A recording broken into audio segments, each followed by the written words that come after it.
পৃথিবীর প্রথম নুনু খাওয়া ব্যক্তি। শুনতে অদ্ভুত লাগছে তাই না?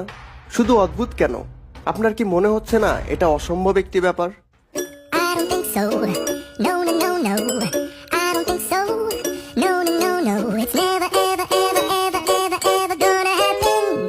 কিন্তু এগুলো দেখে আপনার কি মনে হচ্ছে এটা এখনো অসম্ভব? আজকে আমরা টুনটুনি বারবিকিউ রেসিপি শিখব। কিন্তু ভিডিওটা দেখার সময় আপনার মনে হতে পারে এতগুলো টুনটুনি কোথায় পেল? কারো কেটে নিয়ে এসেছে নাকি অন্যভাবে এনেছে?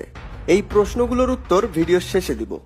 এখন আমরা রান্নায় চলে যাই। প্রথমে টুনটুনিগুলোকে ভালো করে পরিষ্কার করে নিতে হবে।